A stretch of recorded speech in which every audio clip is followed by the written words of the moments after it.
Greetings, Richard Fulmer here, and welcome to another Richard's Rock Rambles. So we're going to have a look at another 50-year-old album, and this time around we're going to check out the mighty Led Zeppelin and their album Houses of the Holy, which is probably not even in my top 5 Led Zeppelins. Took me a while to get into this album. It's very different to their first two, which was sort of bluesy hard rock, very bombastic, lots of guitar riffs, like the second one was. The third album had a lot of acoustic work. This album, Houses of the Holy, has got some acoustic work. And then, of course, you had Led Zeppelin 4, which had all those hits like Black Dog, Rock and Roll, and, of course, Stairway to Heaven.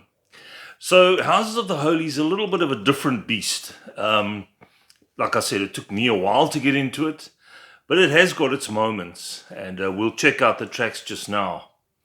Obviously, after this album came another double, Physical Graffiti, and that would have all sorts of different styles on it. This album started in that direction. I mean, there's even a bit of reggae on this album, Houses of the Holy. So, unfortunately, I don't have a vinyl to show you. For some reason, many years ago, I got rid of my vinyl, all my Zeppelin vinyl. I think I've only got about 3 left. But you know, you do stupid things. But I do have the, I think this is a 2014 remasters. There we go. That's the cover, which caused a little bit of controversy because of the young people that were used, naked girls on the cover. You know, you kind of wonder if Led Zeppelin were around today and they were going to release this album. I doubt if they would have got away with this cover. You know, there probably would have been a massive outcry and it probably would never have got onto the shelves. So this is the one of the bonus discs. What Jimmy Page did in 2014 was he released all the Zeppelin catalog in kind of batches.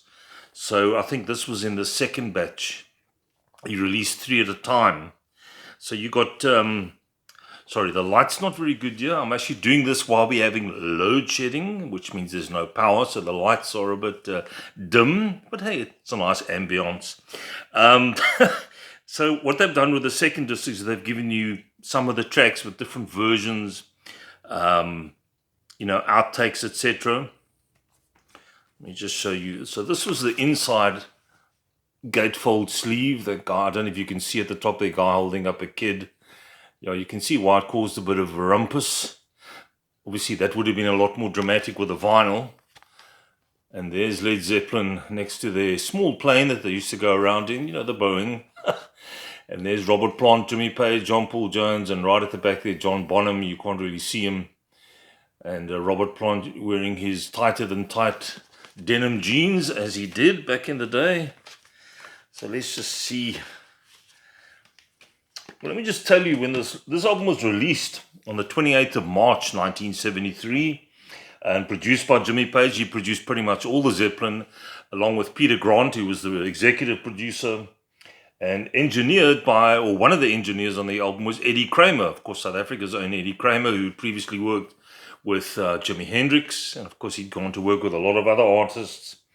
And it was the first album of theirs to actually feature the company called Hypnosis, who designed this cover. A lot of issues with the cover. They couldn't get it right. I think they had to go back to Hypnosis.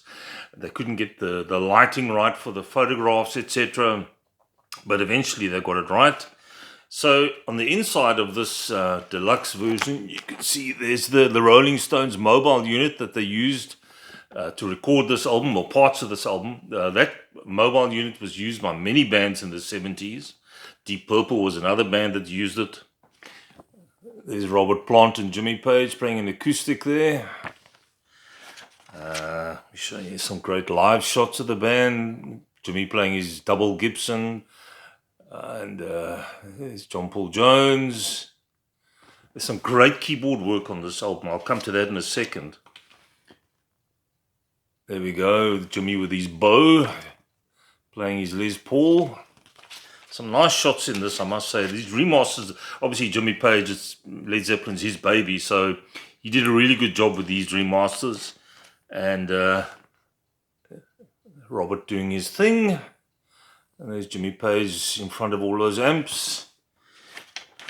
And there's the great John Bonham smacking the 7 kinds of Watts out of the skins, and there's John Paul Jones playing his Fender bass. So that's what you get with the this deluxe edition. So let's just check out what are the tracks on here. The song remains the same. That's the first track on here. It's a sort of a slow builder. Some great keyboard work, like I mentioned, by John Paul Jones on this album. Excuse me, I just want to have a sip. Cheers, everybody. So that was the first track, and they're quite lengthy tracks on here, in fact. Then you've got the Rain song, which is a beautiful track. That reminds me a bit of Led Zeppelin 3, you know, it's sort of acoustic feel to it. Then you've got Over the Hills and Far Away, also in that sort of vein. Great vocals by Robert Plant. You can see the later albums, if you listen to the first two Zeppelins, his voice was not as high-pitched as it would be with these and a few other ones going forward. The Crunge, which had a great drum, what's his name from John Bonham, a great drum fill. I'm just trying to see Dancing Days, Jamaica. Say it quickly, it's Jamaica. So that's the one which has got a reggae feel to it. Now, who would have thought Zeppelin was going to do reggae? But this band was so versatile. That's what I loved about them, their versatility. And they could do anything. I mean, reggae, country, blues, hard rock, you name it. Then you've got No Quarter, and that's probably my favorite track on here. It's quite a lengthy track, and it starts off with John Paul Jones, I think, on the... well, let me just tell you what they play here. Robert Plant's obviously on vocals, Jimmy Page on guitar, John Paul Jones plays bass, piano, mellotron, organ, and synthesizer, and John Bonham on drums. So at the beginning of No Quarter, I think he's playing the mellotron or the organ, one of the two, but it's this eerie beginning to that track. And it's quite scary, in fact. Quite of a dark feel to it. And then Robert Plant comes in with the vocals. A brilliant track. It's got like different parts to it. So it's kind of like a prog track, I guess, for Zeppelin. And then the last track on here is The Ocean. So there's only really 1, 2, 3, 4, 5, 6, 7, 8 tracks on here. The Ocean is another great track with great drumming from John Bonham. He's mic'd his drums up perfectly on this album. There's something about him.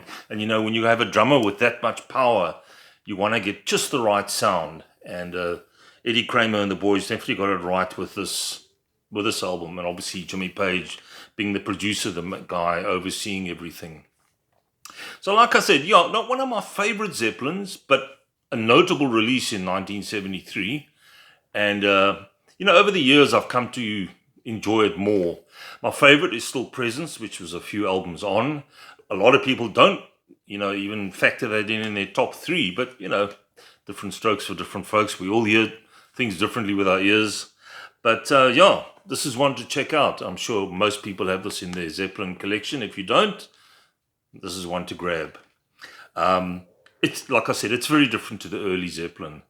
I think what they were trying to do is just go down different avenues and just show what they could do. And very versatile, these guys.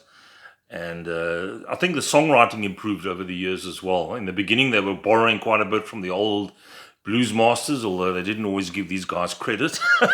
And Zeppelin got quite a bit of flack for that. You know, not saying that it's not their track or whatever. But yeah, there we go. Houses of the Holy, another 50-year-old album. That's it, guys. Hope you enjoyed the video.